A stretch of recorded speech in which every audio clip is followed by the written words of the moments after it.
ناظرین، آپ دیکھ رہے ہیں ہم سے ملے کار میں ہوں آپ کا میزبان SH 23 جون 2025۔ ناظرین، ایک سوال ہے کہ اسرائیل نے ایران پر حملہ کیوں کیا؟ نتن یاہو نے یہ کہتے ہوئے کہ ایران اٹامک بم بنانے جا رہا ہے، ایران پر حملہ کر دیا۔ لیکن اگر ہم نتن یاہو کی تاریخ دیکھیں تو وہ صدیوں سے یہ بات کہتا آ رہا ہے، یہ کوئی نئی بات نہیں۔ میں نتن یاہو کے ماضی کے کچھ بیانات آپ کے سامنے پیش کرنے جا رہا ہوں۔ 1992 سے 1995 کے درمیان نتن یاہو یہ کہتا رہا کہ 3 سے 5 سال کے درمیان ایران اٹامک بم بنا لے گا۔ 1996 میں نتن یاہو کا کہنا تھا کہ ایران دنیا کے لیے خطرہ ہے اور وہ اٹامک بم بنانے کے انتہائی قریب پہنچ چکا ہے۔ 2005 میں نتن یاہو کا بیان پھر سامنے آیا اور اس نے کہا کہ ایران کو اٹامک بم بنانے کی خواہش کو روکنا ہوگا۔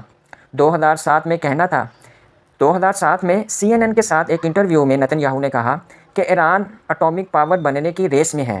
2009 میں US کانگریشنل ڈیلیگیشن کے ساتھ ملاقات میں نتن یاہو کا کہنا تھا کہ ایران اٹامک بم بنانے سے صرف 1-2 سال کی دوری پر ہے۔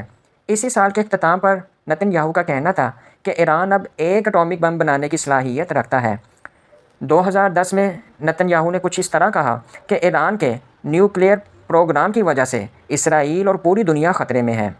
پھر 2012 میں نتن یاہو نے کہا ایران صرف کچھ مہینے اور کچھ ہفتے دور ہے اٹامک بم بنانے کے۔ اس کے بعد 2013 میں نتن یاہو کا کہنا تھا کہ ایران مسلسل اٹامک بم بنا رہا ہے۔ اسی طرح 2015-2018 میں بھی اس سے ملتے جلتے نتن یاہو کے بیانات آئے۔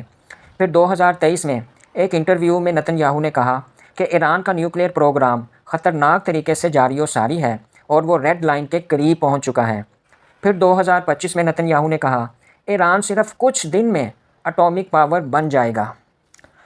ناظرین، سابقہ امریکی صدر بل کلنٹن سے ایک انٹرویو کے درمیان ایک صحافی نے سوال پوچھا کہ نتن یاہو ایران پر حملہ کیوں کرنا چاہتا ہے، تو بل کلنٹن کا جواب تھا کہ اس طریقے سے وہ ہمیشہ اپنے آفس میں رہنا چاہتا ہے۔